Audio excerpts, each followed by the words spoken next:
Salut à tous et bienvenue sur Symbole Vidéo, c'est un plaisir de vous retrouver, je suis seul pour vous parler de The Mandalorian saison 3, et oui, les autres comparses ne l'ont pas vu malheureusement, ce qui est vraiment dommageable, mais ils n'ont pas aimé le début, alors bon, ça s'entend.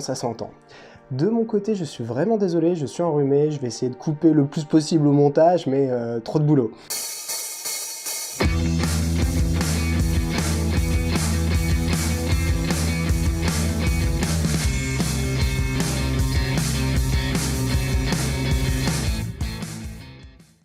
On est parti pour la partie no spoil, je dirais au sens large, mais surtout sur la saison 3, parce qu'il y a un gros couac quand même, énormissime. Il faut avoir vu les 2 premières saisons évidemment, mais aussi le livre de Boba Fett. Et oui, il y a des épisodes entiers dédiés à Mando, l'épisode 5, 6 entièrement sur lui, et l'épisode 7 où on a une conclusion de Boba Fett, plus, je dirais, de qu'est-ce qui se passe pour Grogu. Donc, si vous n'avez pas vu le livre de Boba Fett, ça va vous faire tout drôle, et je trouve qu'il n'y a malheureusement pas assez d'explications dans le premier épisode pour vraiment comprendre ce qui se passe. Sur beaucoup d'autres sujets, on a eu des explications, ce qui est plutôt cool, mais sur ça, sur Grogu, qu'est-ce qui lui est arrivé ? On a juste l'impression d'un saut temporel où il a eu sa formation de Jedi, tout s'est bien passé, etc. Alors, pas de spoil, mais ça s'est pas vraiment passé comme ça, donc il faut avoir vu Boba Fett, malheureusement. Et je vous dirais, même si la série était pas si bien que ça, j'ai beaucoup aimé les Hommes des Sables, le fait de les comprendre un peu mieux, donc si ça peut aider, si vous avez toujours rêvé de savoir ce qu'ils pensaient, ça peut être intéressant. Voilà pour le premier point. Sur le deuxième point, je dirais, alors je lis mes notes parce que je suis sur papier, tout seul il faut avoir un script, l'intrigue de la saison 3 est posée. Ça c'est pas mal, c'était un épisode important, le premier épisode de la saison 3, compliqué, je dirais quand même, il faut vraiment se souvenir, et pour ça, si jamais ça vous semble déjà trop compliqué, je vous inviterai en lien à regarder des vidéos YouTube d'experts de Star Wars qui parlent très bien, alors si vous voulez vous spoil ou pas, de l'histoire de Mandalore, ce qui peut être intéressant pour ce qui s'est passé dans le passé, la phrase ne veut rien dire, et un résumé de la saison 1 et 2, plus livre de Boba Fett, ce qui est pas mal pour se remettre dans le bain. Je vous mettrai ça en lien. Donc, l'intrigue de la saison 3, clairement, elle est tournée sur la rédemption du Mandalorien. Est-ce que c'est important? Est-ce que c'est bien? On verra bien. Pour l'instant, saison 1, on pose les bases. On coupe des intrigues, on en démarre de nouvelles. Donc vraiment, il y a des choses à dire, mais sur l'intrigue principale, pas encore. Enfin, je vous dirais que c'est la première fois que je parle de Mandalorian. On a déjà chroniqué Andor, on a déjà chroniqué Obi-Wan Kenobi. On n'a pas encore chroniqué The Mandalorian, et moi ça a été une série, clairement, sous l'ère Disney, j'avais un peu peur, même beaucoup, ayant vu la nouvelle trilogie. J'ai été très rassuré avec Rogue One, qui vraiment pour moi est un excellent film. Andor est dans la continuité, et Mandalorian, clairement, je suis un grand fan. Même si ça prend son temps, etc., il y a des super trucs dans cette série, les musiques, le fait de... Enfin, il y a beaucoup plus de choses que les musiques, mais en tout cas, retrouver cet univers, retrouver l'entre-deux, parce qu'on s'arrête sur un épisode 6 où c'est la fin de la guerre, tout est joyeux, et on commence sur un épisode 7 où les nazis sont revenus, et on a l'impression que rien n'a changé. Et pourtant, il s'est passé beaucoup de choses entre les deux, pas encore totalement développées, mais Mandalorian est là pour ça, et ça fait super plaisir. Il a plein de points positifs. Ce sera peut-être l'occasion de faire une vidéo globale de la série, saison 1, 2 et 3, justement à la fin, pour vous dire pourquoi j'adore Mando. Voilà. Sur la partie no spoil, voilà, premier épisode compliqué. Clairement, je pense qu'il faut se remater, pas forcément tout, mais en tout cas des résumés de ce qui s'est passé et voir Boba Fett. Sur ce, commençons la partie spoil. Et là, il faut que vous ayez vu l'épisode, obligatoirement. Déjà, vous êtes en partie spoil. Et je dois vous le dire, la fin de la saison 2 de Mando, on n'était pas encore youtubeur sur Symbole Vidéo, on faisait pas encore de chroniques, mais mon Dieu, il y en a qui ont versé leur petite lame d'hommes qui étaient euphoriques. Moi, quand j'ai vu Luke Skywalker débarquer, j'ai crié, j'ai sauté partout dans les maisons, j'ai dit mais non, mais non, mais non, c'est pas possible. Pendant 15 minutes où on a vu Luke, j'étais en mode mon Dieu, mais ok, c'est du fanservice, mais c'est tellement du bon fanservice, c'était tellement incroyable, enfin cette scène, vraiment ça m'a mis une claque intersidérale, j'étais trop heureux. Vraiment, j'attendais cette saison 3 parce que heureusement on a revu Luke et Ahsoka après dans Boba Fett, mais que dire, la fin de la saison 2, elle était magnifique. On pourrait se dire, ouais, ça va, ils vont finir l'intrigue de la saison 2, etc. Mais le voir arriver, les sauver, un bonheur. Je saurais pas l'expliquer. C'était magnifique. Voilà pour le premier point. Commençons tout de suite sur l'épisode 1. On pourrait croire le passé de Mando, ils font un petit piège et en fait on se rend compte qu'il arrive dans son vaisseau et on pose l'intrigue. On est sur une rédemption, clairement. Pour Jin, il faut qu'il aille se baigner dans les grottes de la planète Mando.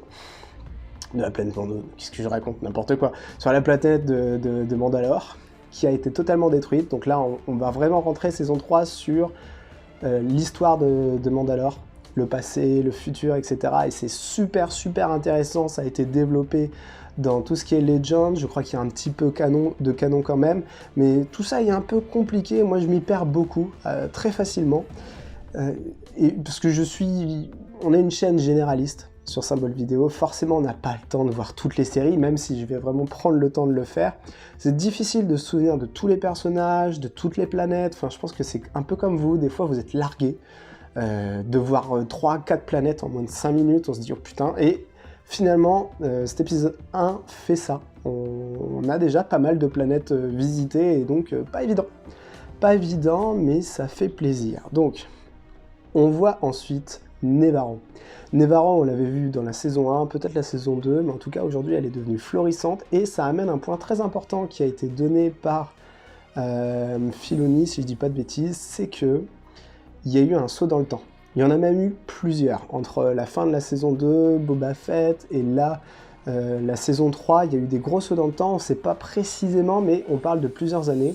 Et donc les choses ont changé déjà. Entre la saison 1 et la saison 3, il s'est déjà passé beaucoup de choses, et mine de rien, Grogu a déjà grandi, même si on le voit pas beaucoup, on voit juste qu'il maîtrise plutôt bien la force, mais il parle pas encore.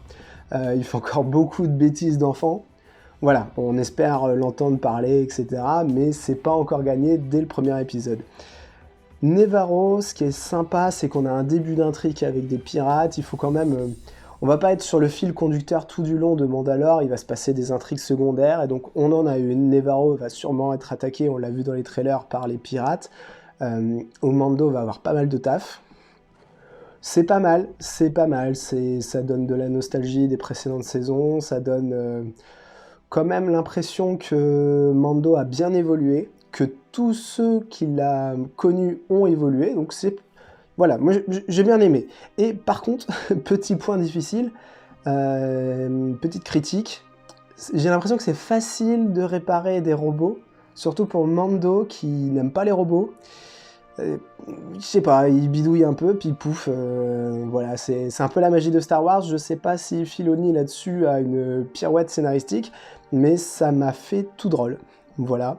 On a l'explication de pourquoi Cara a été écartée. Alors on sait que dans la vraie vie, elle avait tenu des propos compliqués sur Twitter. Je sais plus si c'est raciste ou autre, etc. Mais en tout cas, elle a été écartée par Disney. Et donc là, on explique que elle a été recrutée par une escouade d'élite, et donc on n'en parlera plus jamais, sauf dans l'univers étendu. Voilà. Donc ce qui est plutôt pas mal. On apprend aussi pour Moff Gideon aussi qu'il a été jugé. Voilà, on conclut les choses, on passe à la suite, une nouvelle histoire, c'est plutôt sympa.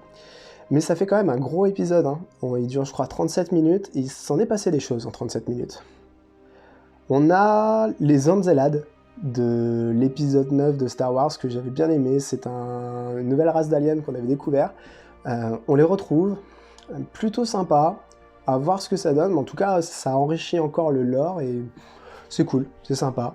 Et enfin, Calevera, qui est la dernière planète qu'on visite, et là, on va avoir une discussion entre Jin et, si je dis pas de bêtises, Bo-Katan, parce qu'ils se sont quittés en moyennement bon terme, parce que l'une des intrigues principales, c'est que Jin a gardé le sabre noir que Bo-Katan convoitait. Donc potentiellement, il pouvait y avoir des soucis entre les deux, voire une guerre, voire etc. Mais ils ont plutôt l'air de s'allier. Alors on verra bien ce que ça donne, mais en tout cas, Bo-Katan ne lui en veut pas, même si elle a tout perdu, parce qu'il faut le savoir, elle le dit très rapidement, et en même temps on le sait dans le passé, on le sait dans le passé, ça ne veut toujours rien dire non plus, mais on le sait par le passé, elle a possédé le sabre noir, et elle commençait à rallier les clans plutôt sympathique de Mandalore, enfin en tout cas, je sais pas comment le dire, parce qu'on rentre rapidement dans l'histoire, mais il y a des clans un peu stricts, très, on va dire, qui est compliqué, très axé sur l'héritage, il faut vraiment suivre la voie, parce que quand ils disent telle est la voie, finalement, on a ceux qui vont avoir une vision libre de la voie et une autre qui va plutôt avoir une vision sectaire fermée. Et la forgeronne qu'on voit et qui lui dit « tu es un... » c'est ça quand on est tout seul, c'est qu'on cherche ces mots, mais quand tu es un apostat, c'est fini. Et donc ça, c'était les forgerons, la forgeronne et la Death Watch. Je m'y perds, excusez-moi, la Death Watch. Ça, c'est le clan un peu sectaire, et on a de l'autre côté Bo-Katan qui était beaucoup plus libre. La preuve, elle n'a pas de casque. Et donc, elle ne lui en veut pas du tout, apparemment. Elle lui dit même, c'est à toi de réunifier tous les clans.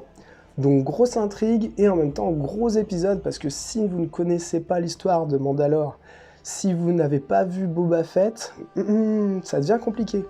Donc oui, conclusion... Le premier épisode est quand même vachement compliqué. 37 minutes intenses.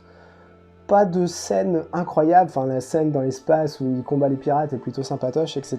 Mais en tout cas, on se plonge dans le bain direct. L'eau est chaude et il faut s'accrocher. Il faut s'accrocher, se souvenir de ce qui s'est passé et s'accrocher parce qu'on démarre les intrigues de la saison 3. Donc vous faites bien d'être là pour en discuter avec moi et vous faites bien aussi d'aller voir les liens que je vais partager de chaînes expertes de Star Wars, parce que là, ce sont vraiment des cadors qui connaissent très bien leur sujet, parce que moi, je bafouille un peu quand même. C'est pas facile, Star Wars. Je ne connais pas tout. Même si je suis un grand fan, des fois, ça fait peur. Hein. On n'a pas envie de se taper tous les livres, toutes les BD, tous les comics, tous les mangas maintenant. Enfin, il y a trop de choses, et se cantonner aux séries, déjà, c'est pas mal. Voilà ce que je pouvais dire, une saison 3 dans la lignée des précédentes. Oui, on garde le charme des dernières saisons, la patte, les musiques, on les retrouve avec plaisir, on retrouve notre gros goût, on retrouve nos personnages, donc tout ça c'est sympa, ça va pas vous dépayser, il n'y a pas de souci. Et voilà, j'ai tout dit. C'est déjà pas mal, ça fait déjà une bonne vidéo. Sur ce, vraiment, je vais vous dire à la prochaine pour l'épisode 2, on ira un peu plus loin. Dites-moi en commentaire ce que vous en avez pensé. Dites-moi en commentaire aussi, parce que c'est la première fois sur Symbole Vidéo qu'on tourne une vidéo où on est seul. Sauf que pour les livres au tout début de la chaîne YouTube, mais on n'en fait plus sur cette chaîne. Merci à tous, likez, commentez, enfin vraiment, relancez la machine de l'algorithme YouTube qui actuellement nous déteste. On est très peu partagé. C'est triste parce que c'est beaucoup de boulot, pas encore rémunéré, vous vous en doutez, hein. Mais c'est un plaisir, on adore l'aventure YouTube, c'est trop bien. À la prochaine, bye!